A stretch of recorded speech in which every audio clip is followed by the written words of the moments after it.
Shalom, giving all praises to the Heavenly Father, Yahweh Bahasham, Yahweh Shai Bahasham, Rachakwadash.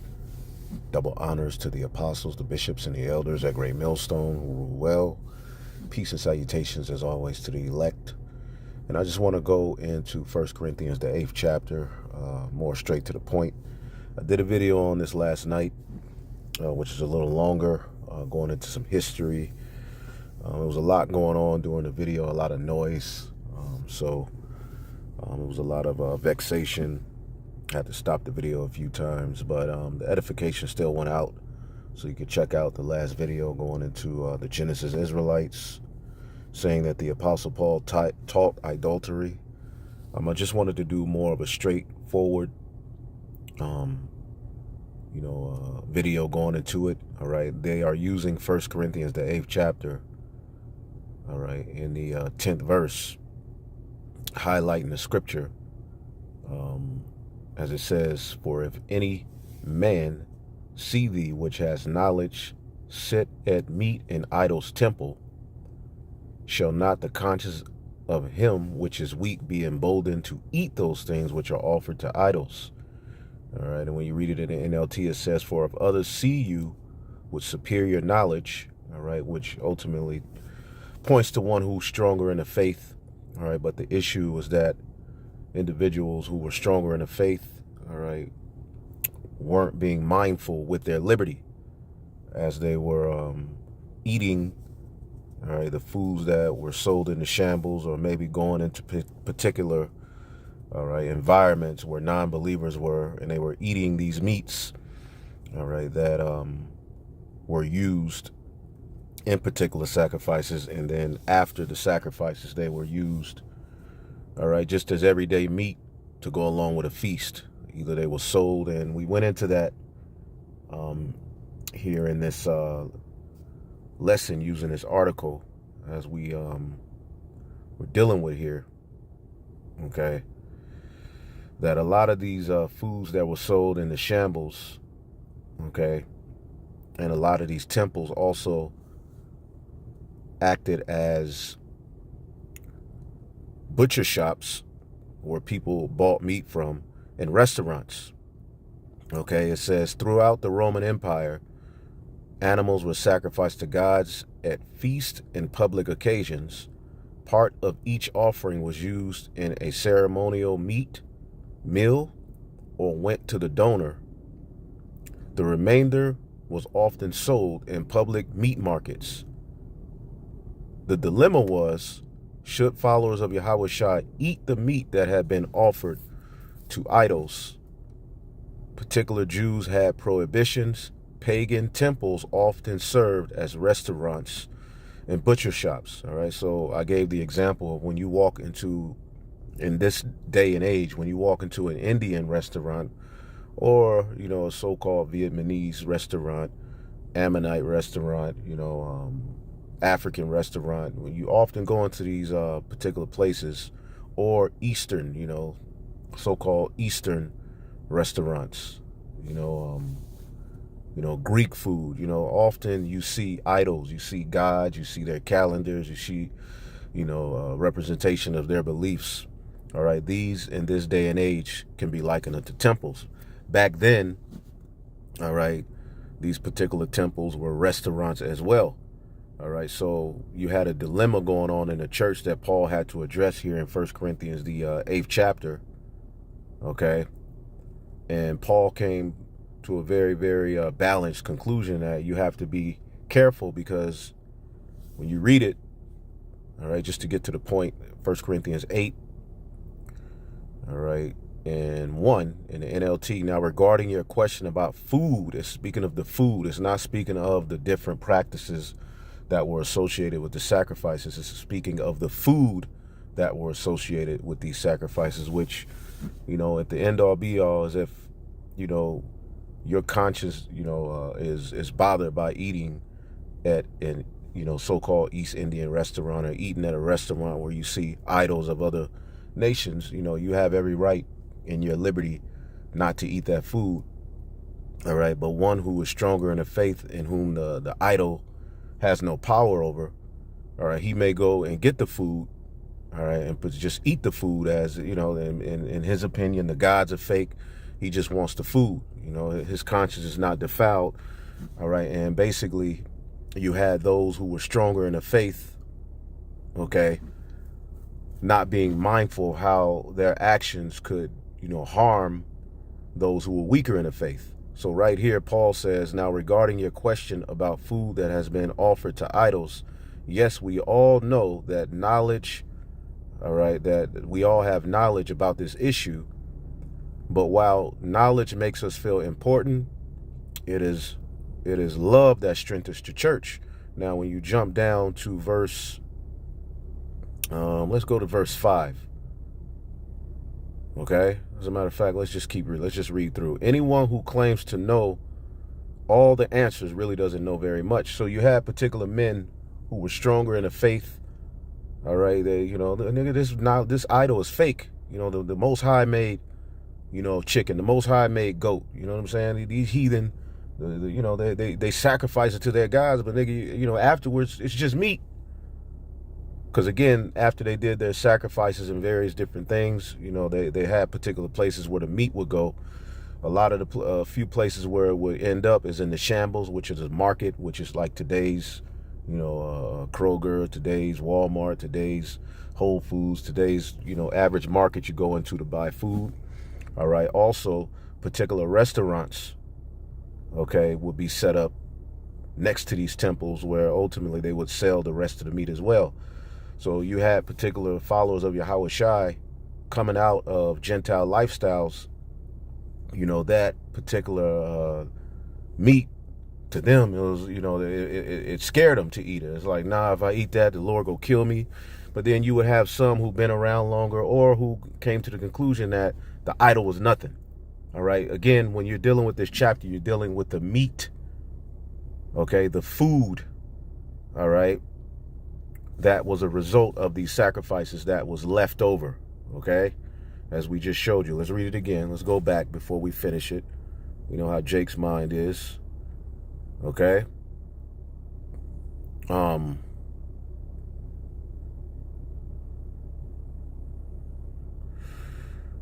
It says, yep, throughout the Roman Empire, animals were sacrificed to gods at feasts and public occasions. Part of each offering was used in a ceremonial meal or went to the donor. The remainder was often sold in public meat markets. The dilemma: should followers of Yahweh Shai or Christians eat meat that had been offered before the idols? Okay. Jews had prohibitions. Okay.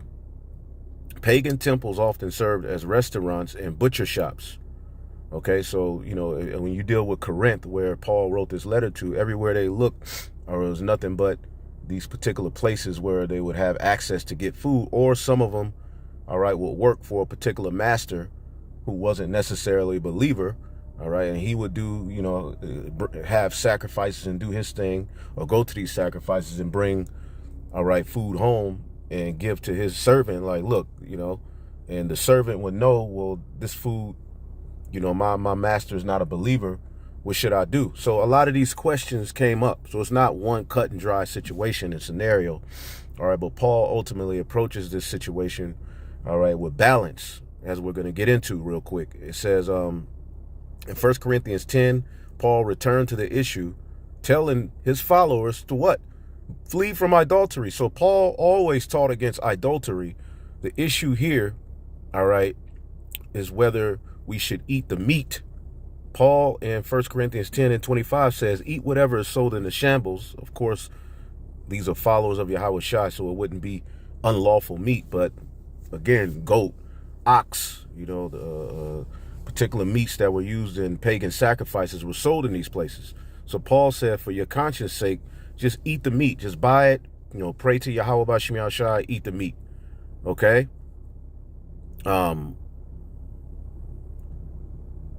Paul was saying that the buyer shouldn't worry his conscience about the source of the food, leftovers, or possibly unknown, okay? Then he goes into if an unbeliever invites you to a dinner, okay, you don't go to the dinner basically, wait a minute, that food, you know, where does food come from? Yada, yada, yada. Now, if the person who invites you tells you, you know, basically this meat is offered and sacrificed to the god Untutu, okay, you wouldn't eat it. For the person who's with you, conscience sake, they think that you're partaking in a feast of their god.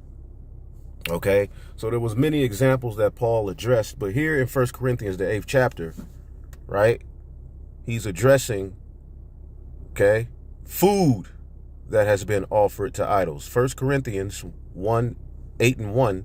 Now, regarding your question about food that has been offered to idols, it's not talking about participating in the different rituals, the blood drinking, the sacrifice itself.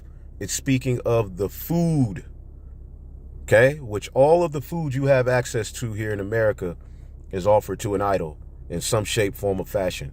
You go to Starbucks, it's offered to an idol. Everything, you wear Nikes, that's an idol. All right, but these individuals want to partake in tit for tat. All right, but again, these individuals followed a crip that was a chief priest at the same time for years, which cripping is a goddamn idol worship. Okay, it says, yes, we all know that we have knowledge about this issue, but while knowledge makes us feel important, it is love that strengthens the church. Okay, anyone who claims to know all the answers does not really know, all right, very much. But the person who loves God is the one whom God recognizes. So what about eating meat? See, eating meat that has been offered to idols. Well, we all know that an idol is really nothing, all right, and not a God, and that there is only one God. Okay? So really, idols are fake. The idols of the heathen are really nothing. All right, but they can have power over one's mind, which is what Paul is going to address. There may be so-called gods in both heaven and earth, and some people actually worship many gods and many lords. But we know that there is one God. We, who are followers of Yahweh Bashim Yahshua, know that there is only one God, the Father, who created everything, and we live for him. And there is only one Lord, his mediator, Yahweh Shai HaMashiach, through whom God made everything, through, all right, whom we have been given life. However, not all believers know this. Some are accustomed to thinking of idols as being real. You have to understand, to some people, these things have power. So they're coming out of that lifestyle. As a matter of fact, an example of this can be found in Romans, the 14th chapter, right, where Paul addresses this, all right? So these were issues going on in particular churches that he had to address. Romans 14:1, NLT, accept other believers who are weak in the faith and don't argue with them about what they think is right or wrong. For instance, one person believes it is all right to eat anything, all right? But another believer with a sensitive conscience will only eat vegetables. He'll say, well, you know what? All of the food is defiled. All of the meats are defiled. All of these meat, I don't know which meat is offered to an idol. I don't know which meat is just regular meat. When I go to these particular places to buy it, you know what? I'm just going to eat vegetables, right? So the one who eats the meat, all right, he's basically talking down on the one who doesn't. As nigga, you man, come on, man, you still believe in those idols, nigga? That shit ain't real, yada yada yada, and it would lead, all right, to believers getting into unnecessary, all right, back and forths, which were not of the spirit, which didn't lead to anything fruitful. So basically, as Paul is writing these letters, he's addressing these disagreements that he's hearing about. Okay? See? Because you got to understand, the food that these brothers and sisters had access to in these churches came from the heathen. Just like your food, unless you grow your own, which that may be a small group of believers have access to their own food, okay. But majority of us don't. Majority of us are going to go where to get our food? To the markets, to these different places, man. If your conscience was all jacked up about how they sacrificed it and what God they prayed to when they did it, all right, you will really drive yourself crazy. So you may come to the conclusion, I'm not eating any meat, all right? Daniel didn't eat of the king's meat, right? Okay, cool. All right, well, what about the vegetables? You go and eat the vegetables. They're genetically altered, that goes against the scriptures. So you find yourself in a conundrum to where ultimately the best thing to do is anything you eat or drink, pray to Yahweh Bashim Yahweh Shai, all right, and hope for the kingdom to be set up where we ain't got to worry about these things. All right. Verse 3, those who feel free to eat anything, and it's not talking about a bear, all right, a squid. Okay, of course, this is in the confines of what is lawful. These are believers, man. Okay, and it's in the concept is food offered that was ultimately offered unto idols, man. Okay, it's not talking about going to the sacrifice itself. All right, partaking in the rituals, and then then eating, and no, it's not. This is where Deacon Akah and Hassad are misconstruing Paul's writings, which Peter, the head disciple, after Paul's death, told you that many would ultimately read Paul's writings and take them to mean something else other than what they are meant to bring forth. Because you got to understand, the Apostle Paul was over the Gentile, all right, foreigners who were scattered abroad. He was over those churches, and he set up elders over those churches. Okay, so ultimately his position wasn't going to be the same position as, all right, those who were raised as Jews. He had to come from a position of liberty, grace, and he had to deal with a very, very large sense of balance when approaching particular issues. Okay, and we are Gentiles. All of our food that is available to us technically is offered to an idol. Okay. Some brothers say, I'm not eating at a halal spot because they pray over that food in the name of their idol. You have every right to do that, but let's say you have a brother who that doesn't affect, and he's just saying, I'm just getting goat. Are you to argue with him and say that he's committing blasphemy and sin against Yahweh Bashim Yahweh Shai? No. So these are the things that Paul is addressing here. All right. It says, those who feel free to eat anything must not look down on those who don't, and those who don't eat certain foods must not condemn them who do, for God has accepted them. See that? Verse 5, in the same way, some think one day is more holy than us. So he's addressing all of these different arguments and back and forths. Okay? And ultimately, the goal is to be a believer in Yahweh Bashim Yahweh Shai, man. Okay, and walk this walk, all right? Walk this straight gate, all right, as the scriptures say, working out your own salvation with fear and trembling, man. So going back, all right, let's see there.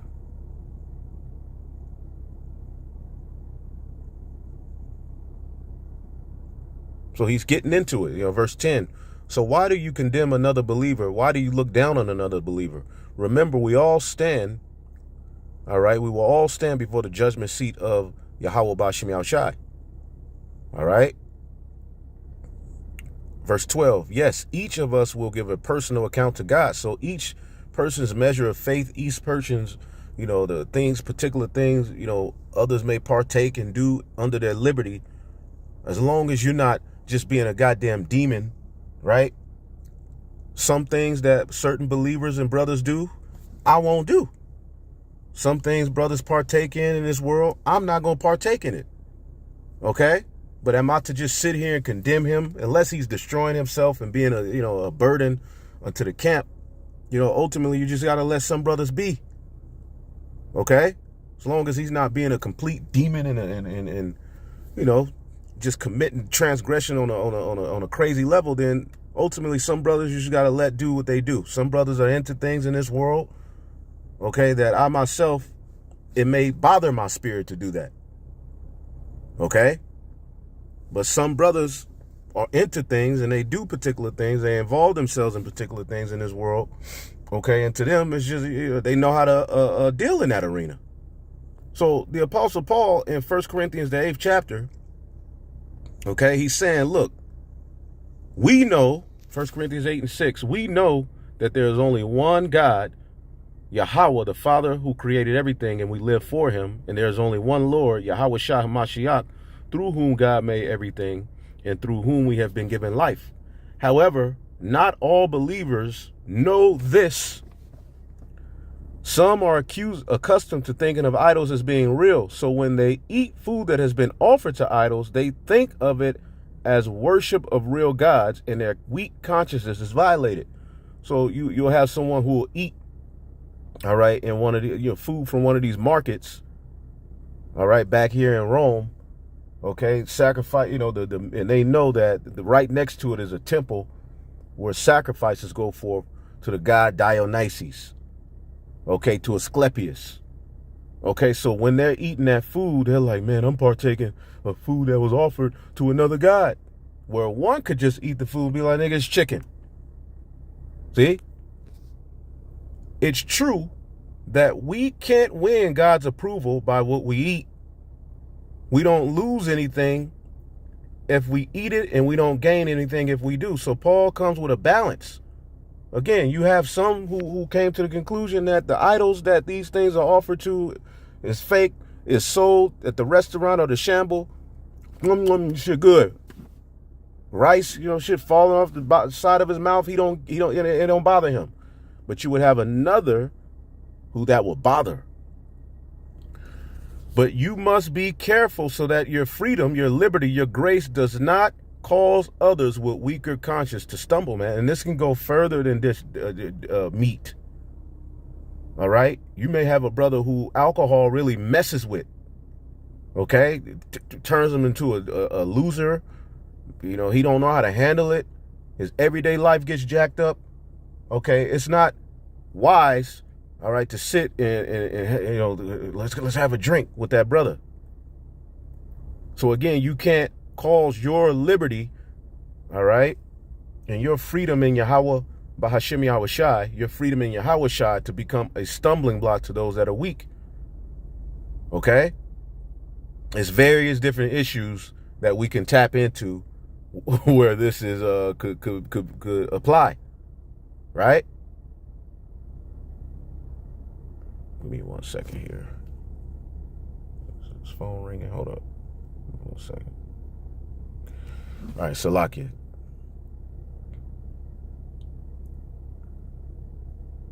Right, verse 9. You must be careful so that your freedom, your liberty, verse 9, King James, but take heed by any means lest this liberty of yours becomes a stumbling block to them that are weak. So you don't use your liberty to just say, I can do this, I can do this, I can do that, I can do this, you know what I'm saying? Not being mindful of who you're around, who you're influencing. And we could all, especially as leaders, take heed to this saying by Paul. All right, verse 10, this is what they're using. For if others see you with superior knowledge, right? He's basically coming at them who was, look, I understand these idols, this shit fake, you know what I'm saying? Using their deepness and, to just do what the hell they wanted to do. All right, this, this particular herb, really, this, you know what I'm saying, yada, yada, yada, you know what I'm saying, it ain't good, you get it, right? For if others see you with superior knowledge eating in the temple of an idol, so what they're saying here is that Apostle Paul is okaying one, partaking in the sacrifices, drinking the blood, right? But he doesn't, they don't understand the history of meats sacrificed to idols, because they're ultimately trying to be deep. They just love, controversy, clickbait titles. All right. And those of you who are on the comment board agreeing with these individuals, hey, Yahweh Shai told you that Paul was a vessel chosen by him to go and bear light, all right, to the Israelite foreigners who are scattered abroad.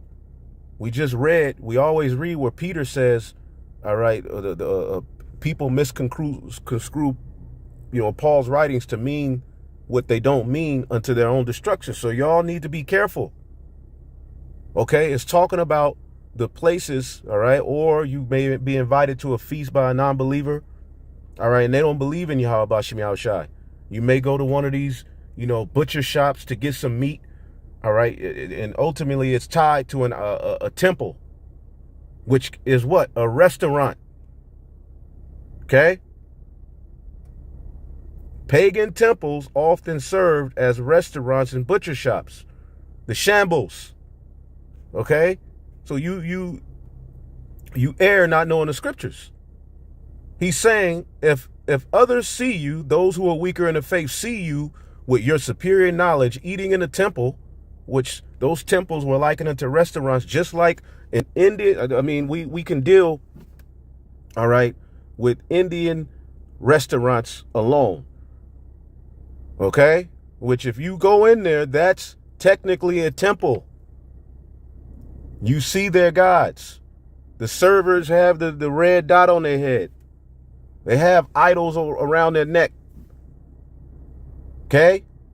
But you are just going in there. This is basically what would be happening back there. You will go in there just to eat, all right, or be amongst some unbelievers, and your conscience is not defiled by eating these meats, because technically to you, the idol is fake. You're not participating in the sacrifice. You're just eating the food. Okay, it's lawful food. Ultimately, I prayed over it in the name of Yahweh Bahashem Yahushai. I'm good. You may have one weaker in the faith see you back then eating in one of these places, and they're like, oh, okay, because again, that God has power over this particular brother. Okay, so then they can be encouraged. Oh shit, you know what I'm saying? Well, I can live the life that I used to live. Okay, which basically the order was given for them to stay away from the pollutions of these idols, which is orgies, drink offerings, okay, different practices in prayers and chants and all of these various different things that the heathen are involved in. You can have one that came out of that lifestyle that, you just eating the meat. It could affect them in a way. Okay.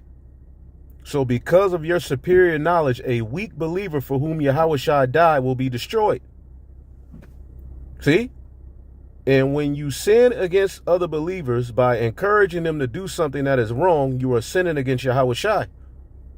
So if what I eat causes another believer to sin, I will never eat meat again as long as I live, for I don't want to cause another to stumble.